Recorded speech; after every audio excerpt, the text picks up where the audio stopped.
करेंगे जोधपुर का। हमारे साथ हमारे संवाददाता दयाल सिंह लाइव मौजूद हैं। दयाल सिंह, इंटरिम बजट हम सभी ने देखा, निर्मला सीतारमण ने इंटरिम बजट पेश किया, इसे लेकर वहां की जनता का क्या रिएक्शंस देखने को मिल रहा है, किस तरीके से टैक्स पेयर इस इंटरिम बजट को देखता है, बताएं। देखिए भारती, बताना चाहूंगा कि जो मोदी सरकार के दूसरे टर्न ओवर का ये अंतिम बजट था, इसमें जो है जिस तरह से निर्मला सीतारमण ने ये बजट पेश किया है, उसमें किसानों को और गरीबों पर विशेष फोकस रहा है। और जो शिक्षा नीति जो नई लागू हो रही है, उसके तहत जिस तरह का स्ट्रक्चर देश में शिक्षा नीति के लिए जरूरत है, उस तरह की इस बजट में घोषणा हुई। साथ ही जो कांग्रेस की बात करें तो उसने इस बजट को एकदम नकारा है कि ये एकदम चुनावी बजट है और जितना आम जनता को राहत मिलनी चाहिए, महंगाई से राहत मिलनी चाहिए और साथ ही रोजगार की घोषणा होनी चाहिए थी, वो सब घोषणाएं नहीं देख के कांग्रेस एक बार इस बजट को जो है अच्छा नहीं बता रही। हमारे साथ जोधपुर के कुछ लोग हैं, उनसे बात करेंगे, उनको ये बजट कैसा लगा, आपको ये बजट कैसा लगा? जो अभी मोदी सरकार का जो मौजूदा है उसका अंतरिम बजट है, इसमें इनको युवाओं के स्किल के लिए ज्यादा फोकस किया है, जिसके कारण उन्होंने ज्यादा से ज्यादा इंस्टीट्यूट खोल रहे हैं जो युवाओं को रोजगार उसके माध्यम से मिलेगा।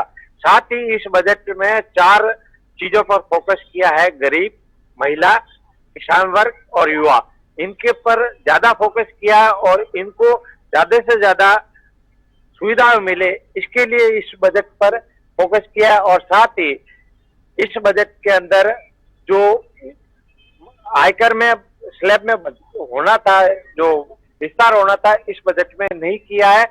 कहीं न कहीं ये चुनावी घोषणा के लिए ये बजट को पेश किया है, जिसमें आगे आने वाले दिनों में जो बजट पेश होगा वो युवा और उद्यमों के लिए अच्छा होगा। आम जनता क्या उम्मीद कर रही थी इस बजट को, किस तरह का होगा, महंगाई राहत पाने वाला या और किसी तरह का? आम उपभोक्ता ये चाहता था कि हमें इसमें राहत मिले, लेकिन चुनावी वर्ष होने के कारण इसमें आम उपभोक्ताओं को राहत नहीं मिली है। हो सकता है सरकार वापस रिपीट हो तो इसमें आम उपभोक्ताओं को राहत वाला बजट पेश हो सकता है, क्योंकि ये अंतरिम बजट है, पूर्णकालीन बजट नहीं है। जिस तरह के कहा जा रहा है कि अंतिम बजट है, ये सरकार का आखिरी था, लेकिन बताना चाहूंगा कुछ महिलाएं हमारे साथ, उनसे बात करेंगे किस तरह का ये बजट रहा है। ये जो बजट आज पेश किया निर्मला सीतारमण ने, ये जो सेकंड टर्न ओवर है मोदी जी की सरकार का, आखिरी बजट था, इसके बाद अब चुनाव आने वाले हैं केंद्र के, आपको कैसा लगा ये बजट? महिलाओं के लिए इस बजट में काफी लोक लुभावन योजनाएं दी गई हैं। महिला केंद्रित अपन इस बजट को कह सकते हैं, लेकिन फिर भी महिलाओं को जितना लाभ मिलना चाहिए था, उनकी रसोई को जो आराम मिलना चाहिए था कि महंगाई कम हो जाएगी, वो जो एक उम्मीद की जा रही थी, वो उम्मीद साकार होती नजर नहीं आई है। हाँ, ये कहेंगे कि महंगाई बढ़ी नहीं है, इसमें बढ़ाई नहीं गई, क्योंकि जीएसटी चल रहा था पहले ही, लेकिन फिर भी महंगाई बढ़ी नहीं तो घटी भी नहीं है। जो दालें सब्जियां जो महंगी थी वो उसी दर पे मिलने वाली है। फिलहाल हमें सस्ते होने की कोई उम्मीद महिलाओं को नजर नहीं आ रही है। हाँ, एक ड्रोन दीदी या लखपति दीदी करके जो योजना लाई है सरकार, वो महिलाओं के लिए लाभकारी नजर आ रही है, लेकिन हमारा महंगाई का मुद्दा तो वैसा ही नजर है। कुछ और लोग हमारे साथ, उनसे बात करेंगे। जो बजट आया है मोदी सरकार का, जो अंतिम बजट है, किस तरह का बजट लगा आपको ये? और जो लोगों को महंगाई से राहत मिलनी थी और जो बेरोजगार है उनको रोजगार मिलने थे, क्या इस बजट में रोजगार और महंगाई दूर होगी?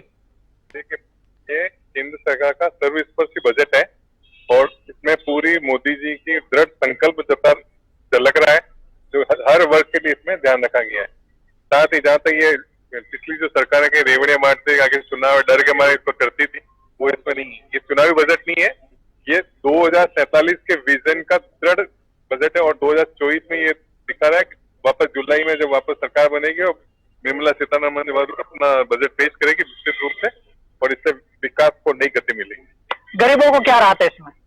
गरीबों को राहत है, 25 करोड़ लोगों के जो उनको गरीबी कम हुई है और हर वर्ग का इसमें जैसे कोई भी कई तरह की योजना है, जैसे अभी मेरी बहन ने बात की लखपति दीदी है, उसमें उनको किया गया है, प्लस स्किल इंडिया के तहत और प्रावधान किए गए, जल शक्ति के अंदर भी तो वापस आगे प्रावधान किए गए।